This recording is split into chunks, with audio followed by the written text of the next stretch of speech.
Hai, selamat datang. Anda sedang menyaksikan pembelajaran seni rupa online Villa Merah. Materi kali ini akan saya bahas tentang garis dan bidang. Di mana garis dihasilkan oleh media pensil. Biasanya kita menggunakan pensil B, 2B, 3B, 4B, 5B, 6B, dan seterusnya. Garis adalah komponen utama dalam seni rupa, di mana kita membuat bentuk menggunakan garis. Ada beberapa poin dari seni rupa dasar, yaitu berupa garis. Sebelum garis itu ada titik, garis, dan bidang. Ini materi kajian yang akan kita bahas sekarang. Garis bisa dihasilkan dari berbagai pensil, di mana garis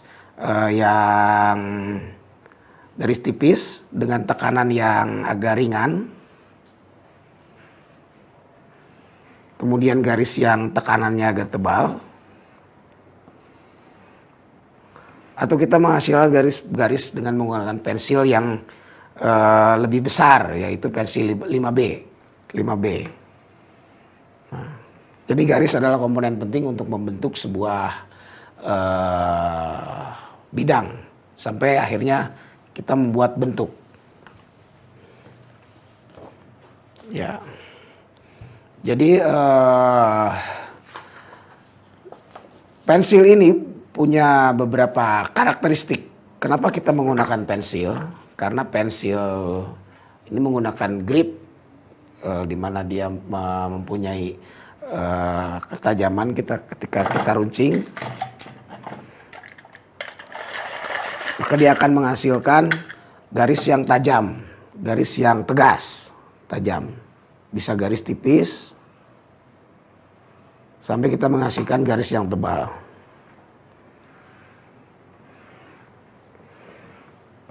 Ya. Terkadang untuk melatih kepekaan kita terhadap cara menggunakan garis itu, kita berlatih menggunakan garis horizontal, di mana garis horizontal itu dari kiri ke kanan,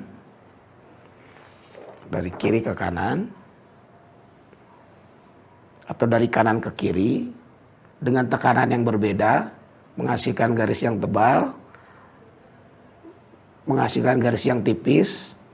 Jadi kita mengendalikan kualitas garis tersebut. Jadi kualitas garis sangat penting bagi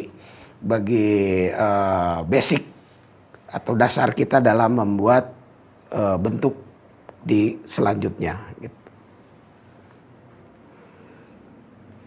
Ya, garis vertikal. Ya, ini garis vertikal seperti ini.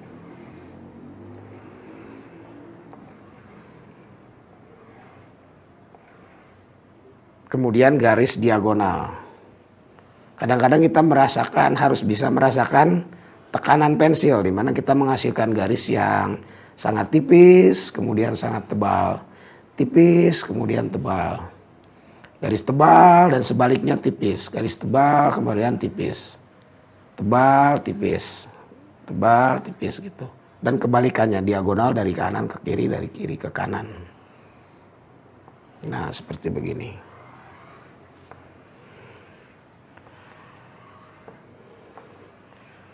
Kadang ketika kita membuat garis yang lurus, posisi badan kita tegak berhadapan dengan bidang kertas yang kosong. Posisi pensil pun kadang-kadang kita sesuaikan sama kenyamanan kita dalam membuat garis.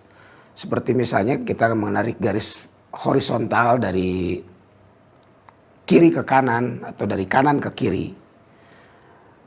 Kita coba dengan garis lurus, kita coba dengan berlatih membuat garis lurus dari kiri ke kanan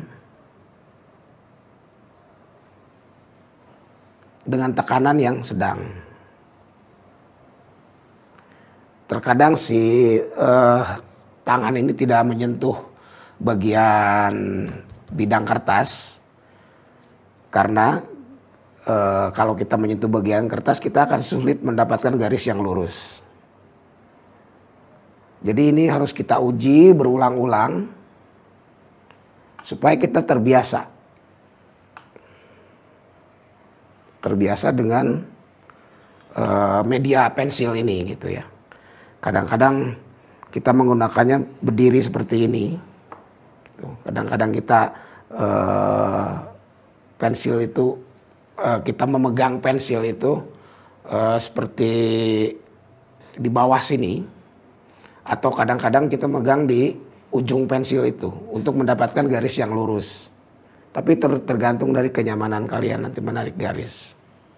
Dari kanan ke kiri, dari kiri ke kanan. Dan ini harus continue dilakukan sampai kita nyaman menarik garis. Nah, sehingga nanti kita akan menghasilkan kualitas garis yang cukup baik.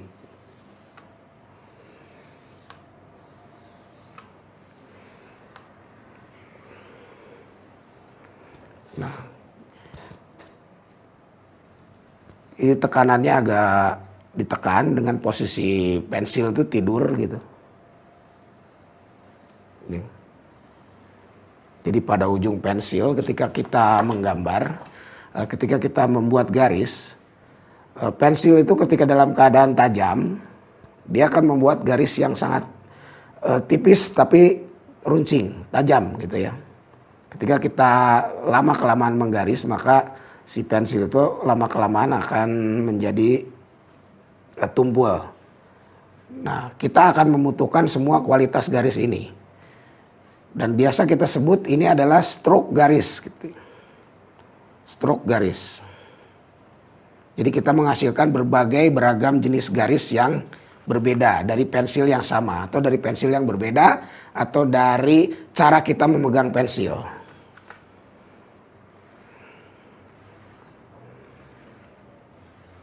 Ya, kita harus terus membiasakan diri membuat garis. Karena kita akan banyak sekali menggambar bentuk nanti dengan kualitas garis yang udah kita pahamin, yang udah kita pahami. Ya. Dalam menarik garis, kita tidak perlu ragu-ragu untuk membuat tarikan garis. Tarikan garis. Ya. Kalau kita ragu-ragu pasti kita bengkok gitu ya. Dan bahu ini, bahu sejajar dengan bahu, sehingga kita mendapatkan garis yang lurus. Dari kanan ke kiri, dari kiri ke kanan. Kadang-kadang kita membuat posisi kertas itu berdiri. Berdiri seperti begini. Ya, supaya kita mendapatkan kualitas garis yang kita harapkan. Itu garis yang memang cukup lurus dan kita cukup lancar dalam menggaris. Jadi kita tidak tersendat-sendat ketika menarik garis seperti ini, gitu ya. Tapi kita menarik garis lurus, sehingga tercipta kualitas garis yang cukup baik, vertikal, horizontal. Kita harus selalu membiasakan diri dengan pensil ini. Kita tidak cukup dengan sekali atau dua kali, tapi beberapa kali. Beberapa kali.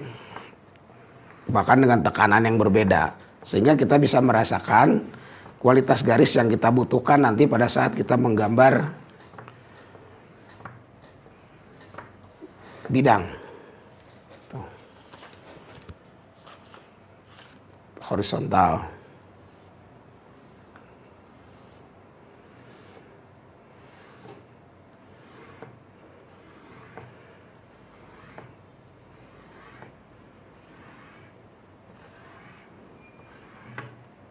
Tangan kita harus bebas. Artinya tangan tidak menempel pada bidang kertas untuk mendapatkan garis yang cukup baik gitu. Ya. Cukup baik. Karena terkadang kalau kita membuat garis dengan menggunakan tangan menempel pada bidang kertas, contohnya seperti ini,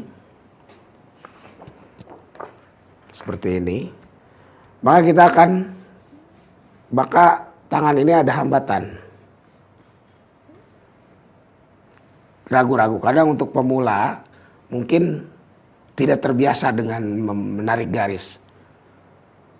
Karena biasa dengan menulis ya, menulis selalu menempel gini. Biasanya kalau pada saat menggambar itu, posisi pensil itu kadang-kadang disesuaikan dengan kenyamanan kita dalam membuat garis ya. Kadang pensil tadi saya sebutkan di awal itu di depan sini, di belakang, tidak berada di sini, tidak berada di ujung, tapi berada di sini untuk mendapatkan garis yang lurus.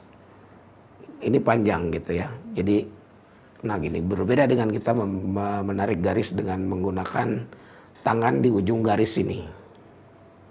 Ya, ini akan terasa berbeda kalau kita menggaris dengan jangkauan yang cukup jauh. Biasanya ketika memegang pensil di sini, ini untuk detail atau jarak bentuk-bentuk yang cukup terjangkau. Ya. Misalnya pada bidang segi 4, pada bidang segitiga, pada lingkaran, terus kemudian bentuk-bentuk dasar 2 dimensi yang lain.